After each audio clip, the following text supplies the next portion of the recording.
Student, आज हम लोग बेस ब्लॉक एलिमेंट के नेक्स्ट वाले स्टेप पर आगे बढ़ते हैं और यहाँ आज हम लोग बात करेंगे some important compounds of sodium. Sodium first group element में है, अल्कली मेटल्स का पार्ट है। लिथियम के बाद में सोडियम आते हैं। लिथियम में एनोमिलस बिहेवियर आता है, इसलिए सोडियम को कंसीडर किया गया और उनके कुछ एक कंपाउंड में यहाँ हम लोग sodium chloride, sodium hydroxide, sodium bicarbonate और सोडियम कार्बोनेट के बारे में बात करेंगे। फर्स्ट है सोडियम क्लोराइड। सोडियम क्लोराइड का मॉलिक्यूलर फार्मूला या केमिकल फार्मूला कहो तो इनका केमिकल फार्मूला NaCl होता है और कॉमर्शियली या फिर उसे कॉमन नेम भी कर सकते हैं।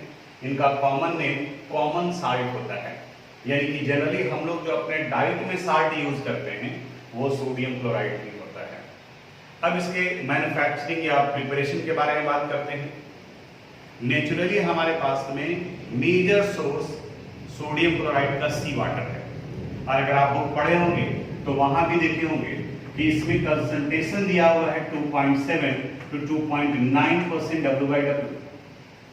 यानी अगर 100 ग्राम आप सी वाटर लेते हैं, 100 ग्राम सी वाटर लेते हैं तो वहां 2.7 से 2.9 ग्राम तक सोडियम क्लोराइड आपको मिलेगा। यानी सी वाटर का कंसंट्रेशन ज्यादा होता है ड्रिंकिंग वाटर के कंपैरिजन में। ये आप भी जानते होंगे कि समुद्र का पानी खारा होता है। नॉर्मल हम लोग जो ड्रिंकिंग वाटर यूज करते हैं उसे हम लोग सॉफ्ट वाटर करते हैं। Hard water and soft water hydrogen chapter में ही पढ़े, मीठा पानी कहा जाता है। इसमें साल्ट का कंसंट्रेशन कम होता है। तो समुद्र के पानी को, सी वाटर को स्टोर किया जाता है। कॉमर्शियली जब इनका मैन्युफैक्चरिंग कर रहे होते हैं कॉमन साल्ट का तो लेगून कहा जाता है, इन्हें स्टोर किया जाता है और फिर सोलर एनर्जी से यहाँ वाटर इवोपरेट करता है।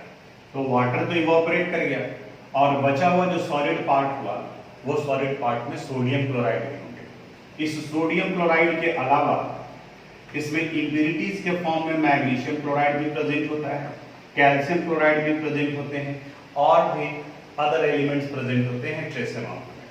तो इस सी वाटर को इवोपरेट कराने के बाद में जो साल्ट बचा, अब इनका प्यूरिफिकेशन किया जाता है, रिक्रिस्टलाइजेशन किया जाता है कई स्टेप में और उसके बाद फिर आपके घर में पैकेजिंग होकर के आता है।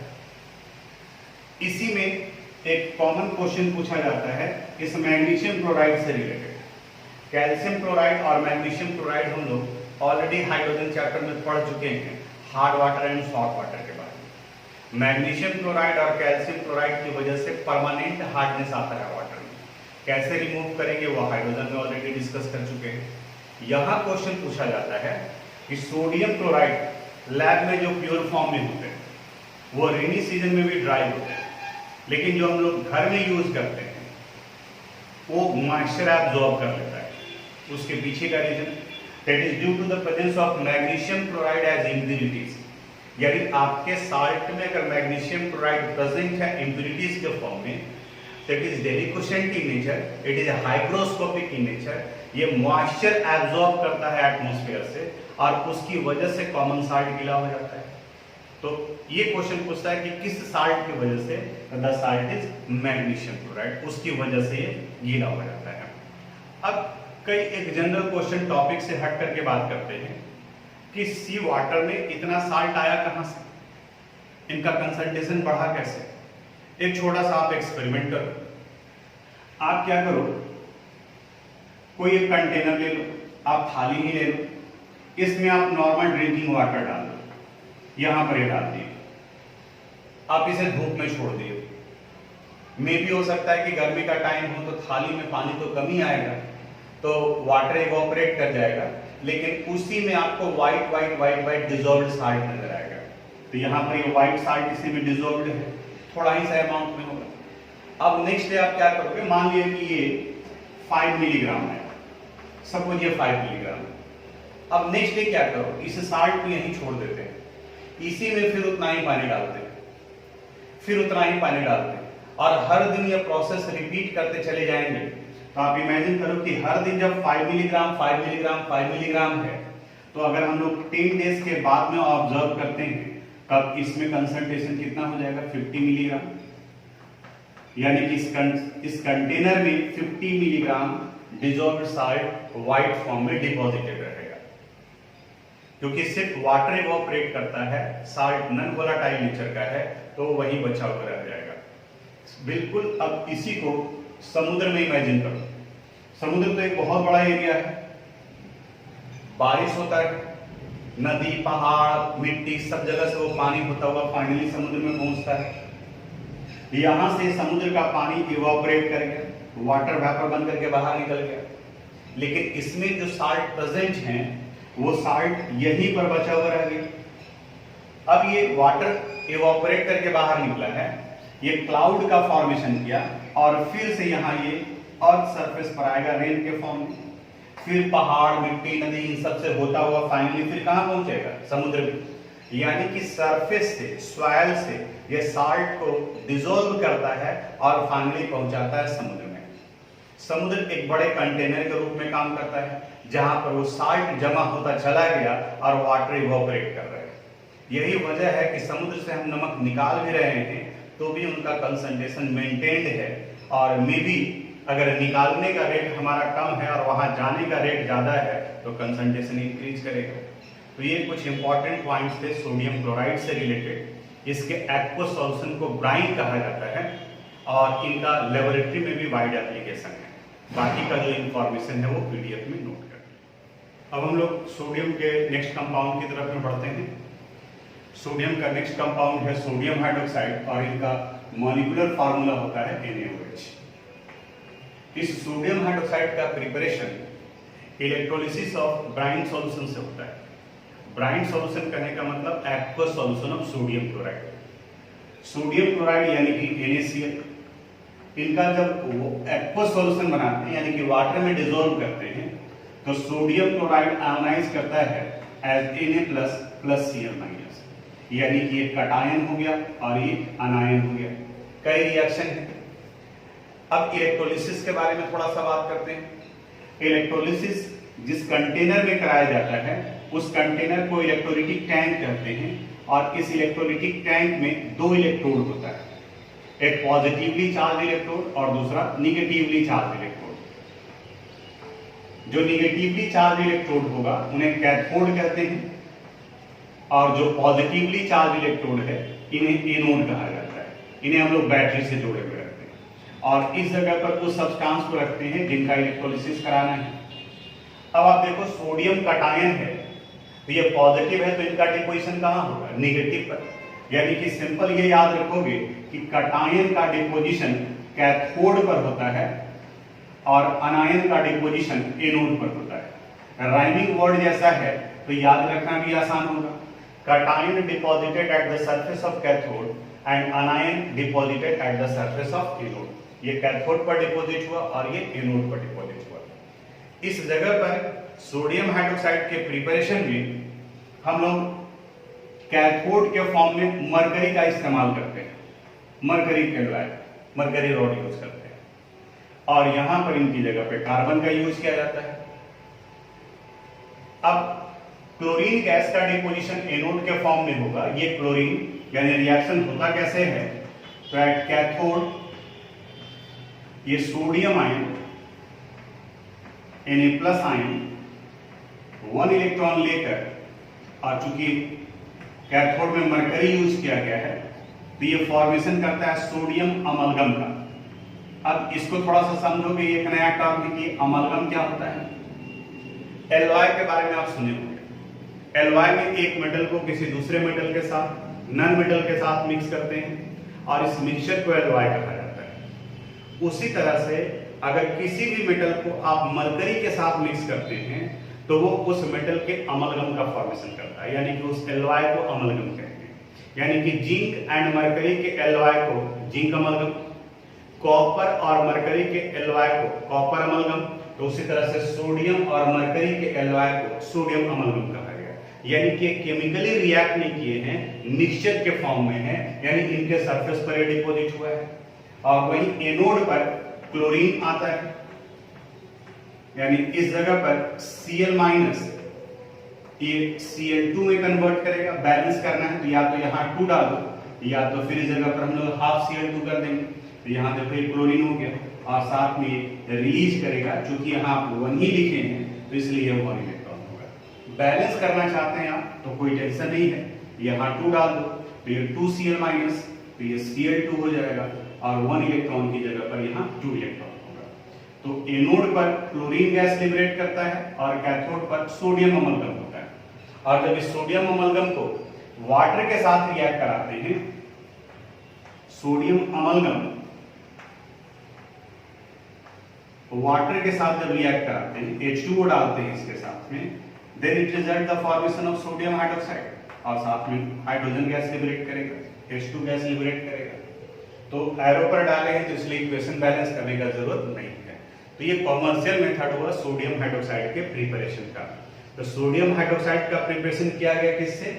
सोडियम क्लोराइड से, aqueous solution of sodium chloride. क्योंकि आयोनिक कंपाउंड इलेक्ट्रिसिटी कंडक्ट करता है ओनली इन मोल्टेन फॉर्म और इन the form of aqueous solution, यानी सॉलिड सोडियम क्लोराइड में डालोगे तो वहां इलेक्ट्रोलिसिस नहीं होगा। तो बाकी ये समझाने वाला पार्ट था, उसको यहाँ समझा दिए और डिटेल PDF में दिया हुआ। तो हम लोग सोडियम के नेक्स्ट कंपाउंड पर आते हैं और यहाँ ये कंपाउंड है सोडियम कार्बोनेट। सोडियम कार्बोनेट का फॉर्मूला अगर लिखा जाए तो ये सोडियम कार्बोनेट होता है Na2CO3, लेकिन कॉमर्शियली इसे हम लोग यूज करते हैं एज ए वॉशिंग सोडा।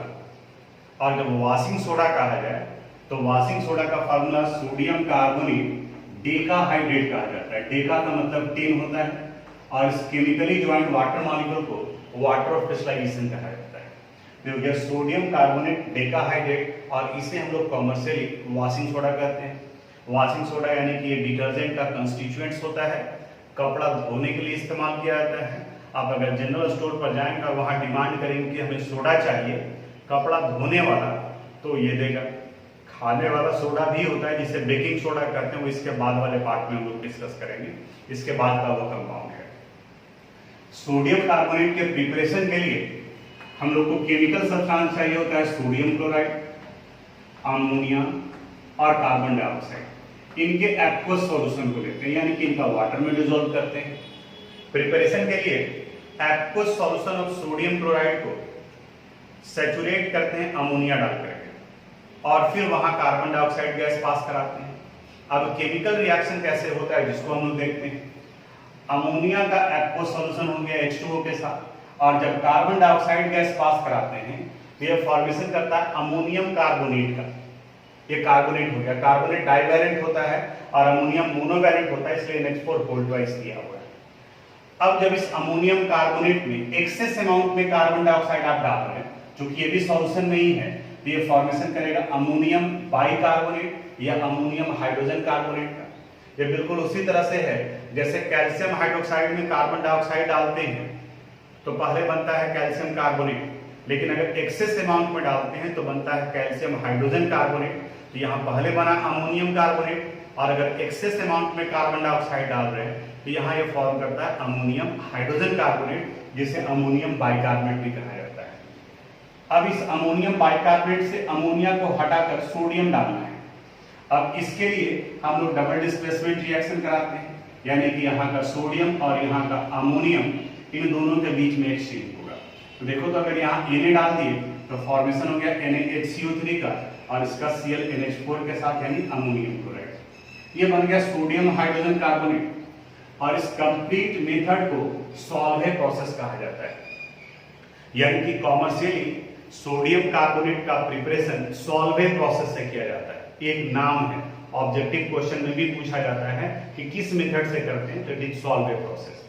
अब इस सोडियम बाइकार्बोनेट को बाहर निकालकर जब हीट करते हैं then it result the formation of sodium carbonate. लेकिन अभी भी आप देखो, आपको चाहिए सोडियम कार्बोनेट डेकाहाइड्रेट, यानी कि इसमें वाटर ऑफ क्रिस्टलाइजेशन होना चाहिए, और अभी आपके पास में सोडियम कार्बोनेट। तो जब इस सोडियम कार्बोनेट को रिक्रिस्टलाइज करते हैं, यानी कि फिर इसे वाटर के साथ मिक्स करते हैं, और वाटर के साथ मिक्स करने के बाद में फिर एक्सेस वाटर को इवोपरेट करते हैं, then it result the formation of sodium carbonate decahydrate, और इस प्रोसेस को रिक्रिस्टलाइजेशन कहा जाता है।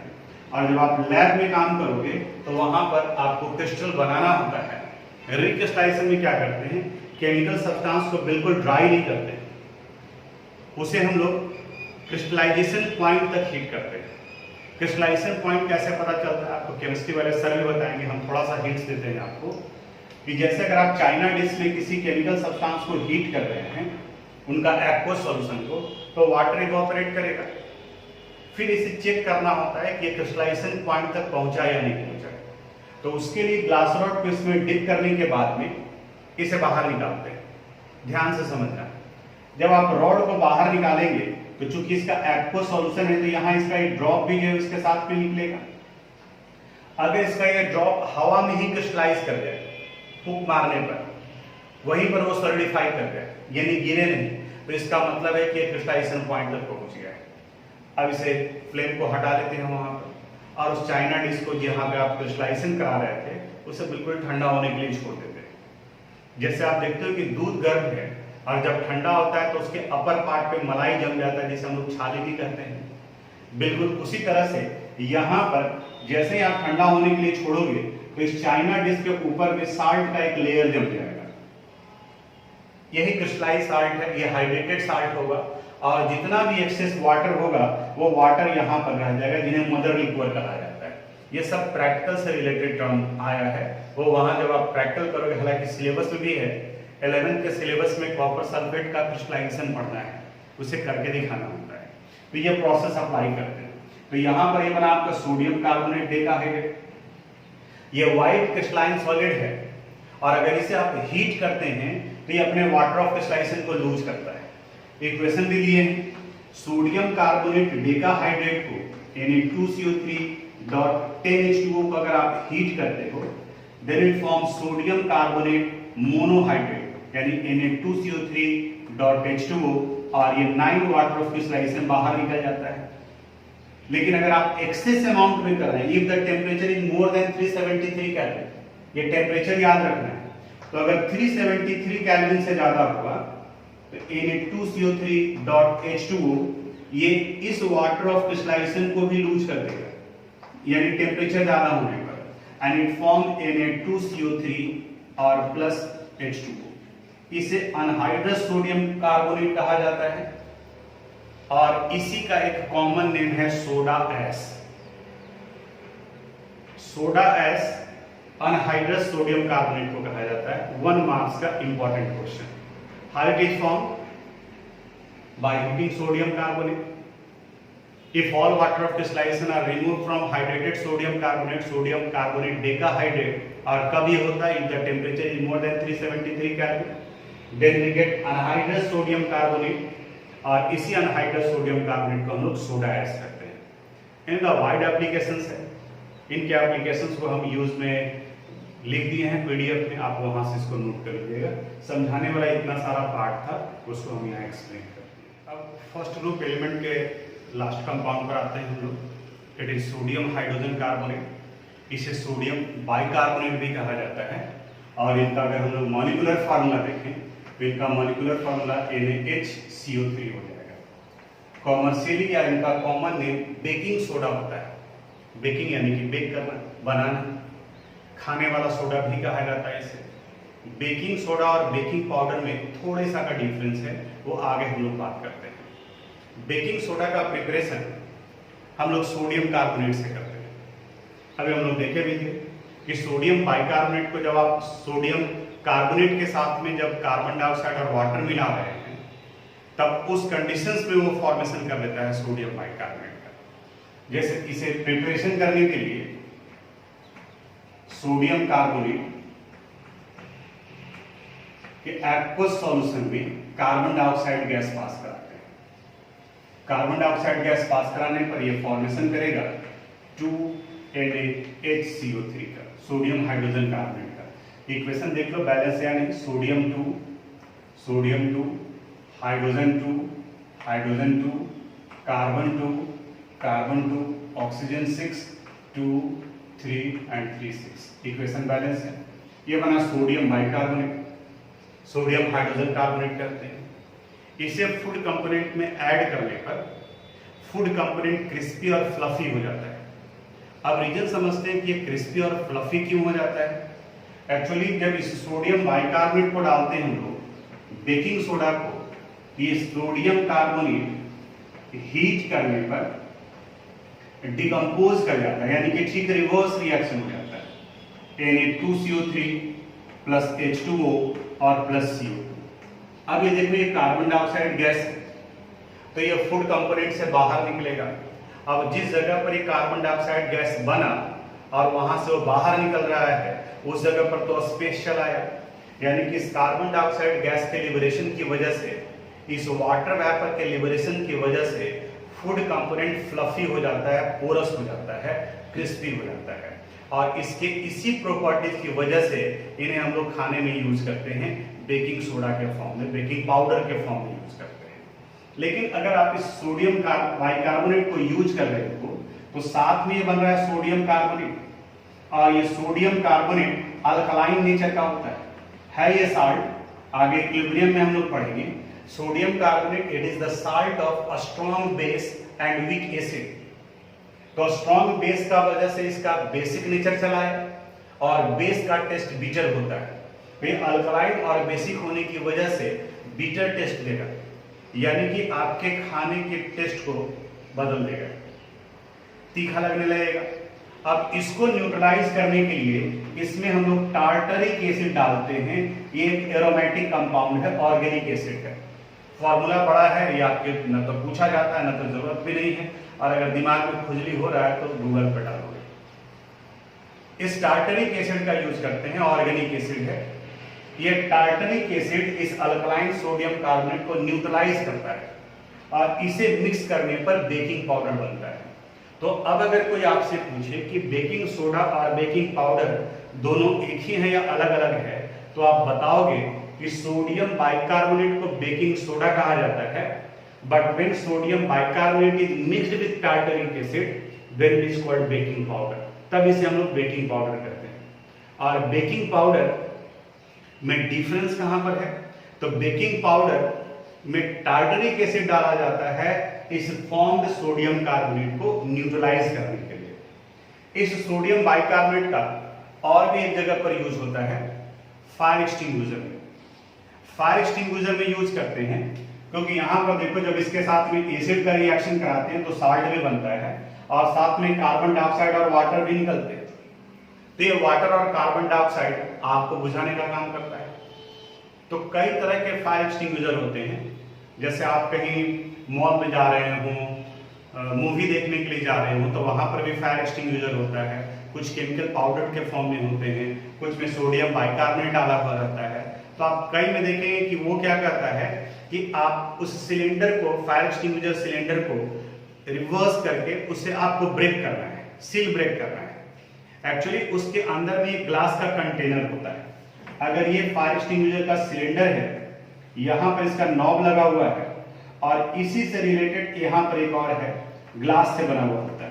तो जैसे ही आप इसे हीट करते हैं तो एक ग्लास का कंटेनर ब्रेक कर जाता है। तो एक जगह सोडियम बाइकार्बोनेट है, दूसरी जगह पर हाइड्रोक्लोरिक एसिड है। तो हाइड्रोक्लोरिक एसिड और सोडियम बाइकार्बोनेट केमिकली रिएक्ट करते हैं और यहां से ये झाग के फॉर्म में, गैस के फॉर्म में कार्बन डाइऑक्साइड प्रेशर के साथ में बाहर निकलता है और वो उस आग को बुझा देता है, क्योंकि कार्बन डाइऑक्साइड कंबशन को सपोर्ट नहीं करता है। तो ये उसके एग्जाम्पल में हुए, और भी कई केमिकल सब्सटेंस के प्रिपरेशन में होता है। ये था सब इंपॉर्टेंट कंपाउंड्स ऑफ सोडियम से रिलेटेड पार्ट, जिसमें से हम लोग डिस्कस किए यहाँ पर sodium chloride, sodium hydroxide, sodium carbonate और सोडियम बाइकार्बोनेट। आप और भी कर सकते हो एक लाइन, जैसे हम लोग सॉल्वेंट प्रोसेस पढ़ रहे थे तो वहां पर भी स्टार्टिंग में NaHCO3 बना था। तो sodium bicarbonate can also be manufactured by solvent process. Solvent process से भी बना सकते हैं, क्योंकि फर्स्ट जो प्रोडक्ट बनता है वो सोडियम बाइकार्बोनेट ही होता है। अब थोड़ा सा आप देखेंगे बुक में तो बायोलॉजिकल इंपॉर्टेंस दिया हुआ है। सोडियम और पोटेशियम का बायोलॉजिकल इंपॉर्टेंस दिया हुआ है, उसका अमाउंट भी दिया हुआ है। इन्हें माइक्रोन्यूट्रिएंट्स कहा जाता है। माइक्रोन्यूट्रिएंट्स कहने का मतलब जो आपके बॉडी में कम अमाउंट में चाहिए होता है, उन्हें माइक्रोन्यूट्रिएंट्स कहते हैं। और इन्हें कोएंजाइम कहा जाता है। कोएंजाइम, एंजाइम बायो में आप पढ़े होंगे, हालांकि यहाँ 12th केमिस्ट्री में भी दिया हुआ है, सरफेस केमिस्ट्री में भी एंजाइम्स के बारे में पढ़ना है हम लोग को। एंजाइम्स को बायोलॉजिकल कैटलिस्ट कहा जाता है। और इस बायोलॉजिकल कैटलिस्ट के इफिशियंसी को बढ़ाने के लिए जो प्रोमोटर यूज करते हैं हम लोग, उसमें ये सोडियम और पोटासियम आयन भी काम करते हैं। ये इस एंजाइम के साथ में जुड़े होते हैं और उसकी एक्टिविटी को बढ़ाने का काम करता है, यानी कि एज ए एक्टिवेटर काम करते हैं। दूसरा आप ये पढ़ोगे कि पोटासियम का फंक्शन होता है कि वो ग्लूकोज को एटीपी में कन्वर्ट करने का काम करता है, यानी कि इस कन्वर्सन में भी वो हेल्प करता है। और सोडियम सेल के बाहर में होता है और बाकी के मैसेजिंग का काम करता है। न्यूरॉन, जिसके बारे में आप पढ़ेंगे, तो वहां से इंपल्स को, मैसेज को बॉडी के एक पार्ट से ब्रेन तक पहुंचाने में यह सोडियम इंपॉर्टेंट रोल प्ले करता है। बाकी थोड़ा सा एक बार रीडिंग डाल दोगे। ये एस ब्लॉक एलिमेंट का फर्स्ट पार्ट कंप्लीट हुआ, यानी कि group first element alkali metals के बारे में। अब इसके बाद में हम लोग को पढ़ना है सेकंड ग्रुप एलिमेंट के बारे में, यानी कि अल्कलाइन अर्थ मेटल के बारे में। अब हम लोग सेकंड ग्रुप ऑफ एलिमेंट पर आते हैं। इस ब्लॉक में ही है second group element. Modern none of periodic table में सेकंड ग्रुप में आता है beryllium, magnesium, calcium, strontium, barium और रेडियम। इसमें भी ये last member radium radio active nature का होता है। रेडियम के बारे में बहुत सुने होंगे आप, मैडम क्यूरी के द्वारा ये डिस्कवर किया गया था। उस वाले पार्ट पर हम नहीं जाते हैं, हम लोग अपने टॉपिक पर आते हैं। आपको बताया था कि हर एक ग्रुप के फर्स्ट एलिमेंट का प्रॉपर्टी अपने बाकी के मेंबर के प्रॉपर्टी से डिफर करेगा। जैसे अल्कली मेटल में लिथियम का प्रॉपर्टीज डिफर किया, उसी तरह से सेकेंड ग्रुप में बेरिलियम का प्रॉपर्टीज डिफर करेगा अपने बाकी के रेस्ट मेंबर से। इनकी इस प्रॉपर्टीज को एनोमलस प्रॉपर्टीज कहा जाएगा, वो आगे हम लोग डिस्कस करेंगे इसके केमिकल प्रॉपर्टीज के बाद में। तो except beryllium, all group second elements are called alkaline earth metal. इन्हें अल्कलाइन अर्थ मेटल कहा जाता है। अब एक बार में जैसे जैसे इसमें आगे बढ़ रहे हो, थोड़ा सा पीछे वाला पार्ट भी रिवाइंड करते चलो। फर्स्ट ग्रुप एलिमेंट, वहां पर भी लिथियम को छोड़ दो। First group elements are called alkali metal, second group elements are called alkaline earth metal. Reason, first group element react with water to form alkali, therefore they are called alkali metal. अब second group element में दो word जुड़ा हुआ है। देखो यहां पर आ गया अर्थ मेटल, यानी कि जमीन के नीचे पाया जाता है। यानी कि ये metals magnesium, calcium, strontium, barium और रेडियम, ये सभी जमीन के नीचे पाए जाते हैं in the form of ores. Metal bearing substance which occur inside the earth crust is called ore. तो in the form of ore ये पाया जाता है जमीन के नीचे, इसलिए इसे अर्थ मेटल कहा गया। और इनके ऑक्साइड एंड हाइड्रोक्साइड का नेचर अल्कलाइन नेचर का होता है, therefore they are called alkaline earth metal. All group second element occur inside the earth crust in the form of ores, and their oxide and hydroxides are alkaline in nature, therefore they are called alkaline earth metal. इसलिए इन्हें alkaline earth metals कहा जाता है।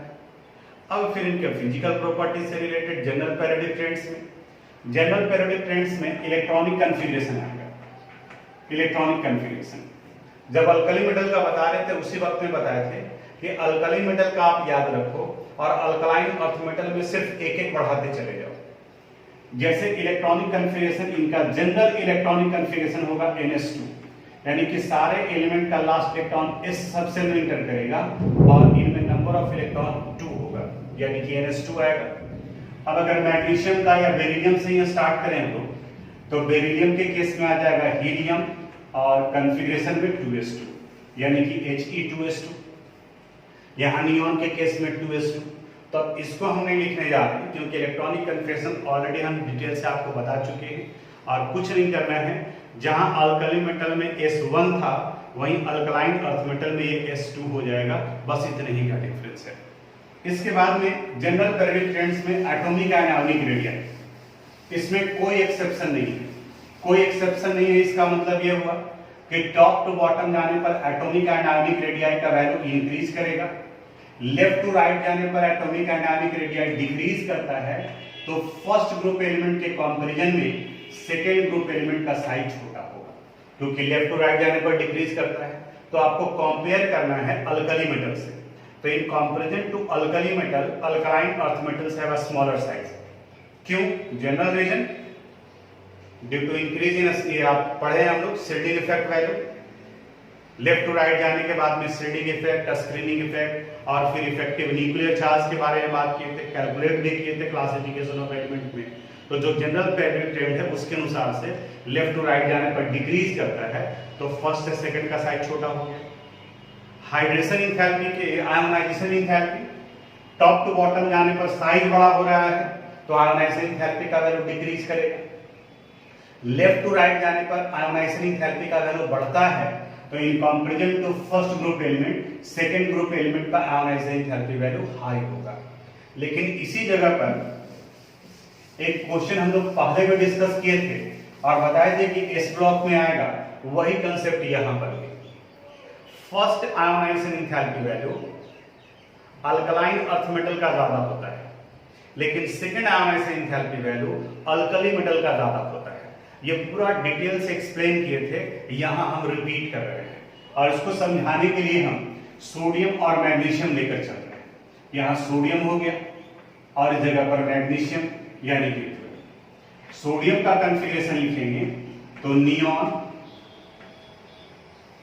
Helium neon, neon आएगा 3s1 और magnesium का neon 3s2। अब इन दोनों के कॉन्फ़िगरेशन को अगर ध्यान से देखें तो मैग्नीशियम का कॉन्फ़िगरेशन ज्यादा स्टेबल है in comparison to sodium, magnesium का साइज छोटा है इन कंपैरिजन टू सोडियम। तो ये दोनों रीजन सपोर्ट करता है कि मैग्नीशियम का आयोनाइजेशन एंथैल्पी वैल्यू ज्यादा होगा इन कंपैरिजन टू सोडियम। यहां से 1 इलेक्ट्रॉन रिमूव करने के लिए जो आप एनर्जी देते हैं that is called ionisation energy, और इन्हें फर्स्ट आयोनाइजेशन एंथैल्पी कहते हैं। यहां से भी 1 इलेक्ट्रॉन आप रिमूव करोगे और यहां जो एनर्जी देंगे हम लोग that energy is called first ionization enthalpy. यहां अब जैसे 1 इलेक्ट्रॉन रिमूव किए, ये कन्वर्ट कर गया Na+ में और ये कन्वर्ट कर गया Mg+ में। तो इन दोनों में मैग्नीशियम का ज्यादा होगा, तो कंक्लूजन ये आया कि the first ionization enthalpy sodium के कंपैरिजन में फर्स्ट आयोनाइजेशन एंथैल्पी मैग्नीशियम का ज्यादा होता है। ये आया कंक्लूजन। इसको ऐसे कर दें हम लोग। अब जब ये Na+ में कन्वर्ट किया तो अब इनका कॉन्फ़िगरेशन हो गया Ne, यहां से इलेक्ट्रॉन रिमूव हो गया और इनका कॉन्फ़िगरेशन होगा Ne3s1।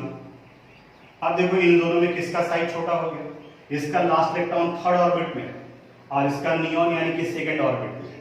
ये इनर्ट गैस की तरह बिहेव करेगा और इनर्ट गैस का स्टेबिलिटी सबसे ज्यादा होता है, यानी कि अब जब आप यहां से इलेक्ट्रॉन रिमूव करोगे तो ये इनर्ट गैस से इलेक्ट्रॉन रिमूव करने के बराबर होगा।